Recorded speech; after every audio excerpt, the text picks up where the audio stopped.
কারণ আমরা বলছিলাম যে এটা আসলে বলা যেতে পারে ভোট বাজার।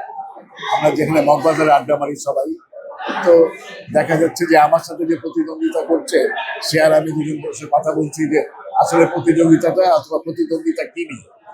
প্রতিদ্বন্দ্বিতা নামে আসলে কিছু নাই, এটা মূলত হচ্ছে আমরা একটা ছাতার নিচে সবাই একত্রিত হয়ে শিল্পীদের, বিশেষ করে অভিনয় শিল্পীদের যে ন্যায্য দাবি আছে এবং পাশাপাশি স্বীকৃতি, রাষ্ট্রীয়ভাবে স্বীকৃতি এবং সামাজিক মর্যাদা যাতে অক্ষুণ্ণ থাকে, রক্ষা পায় এবং বৃদ্ধি পায়, এই চেষ্টা করা হচ্ছে।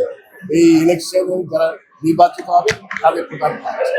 নির্বাচনের হাত ডাক অনেক দিন ধরেই চলছে।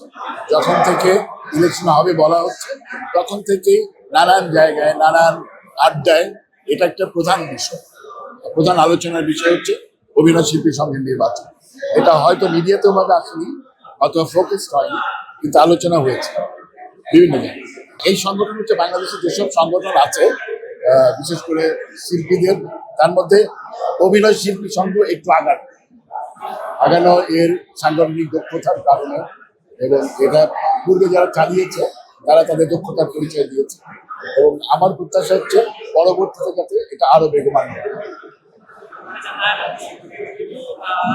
একদিন পরে নির্বাচন,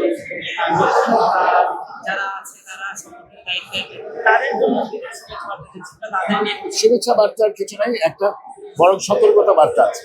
সতর্কতা বার্তা হচ্ছে আগে যারা ছিল তারা অনেক কাজ করেছে সব, আর প্রত্যেকটা কমিটির ভুল ত্রুটি থাকে। আগে যারা ছিল তারা ভুল যা করেছে, ত্রুটি যা করেছে তার চেয়ে অনেক বেশি কাজ করেছে, তাদের কাজের পরিমাণ অনেক, এবং তারা সবসময় বাংলাদেশের সাথে ছিল, শিল্পীদের সাথে ছিল, শিল্পীদের স্বার্থ রক্ষায় নানান ধরনের কাজ করেছে। যার জন্য এটা একটা চ্যালেঞ্জ, নতুন যারা আসবে তারা যাতে আরো ভালোভাবে কাজ করতে পারে।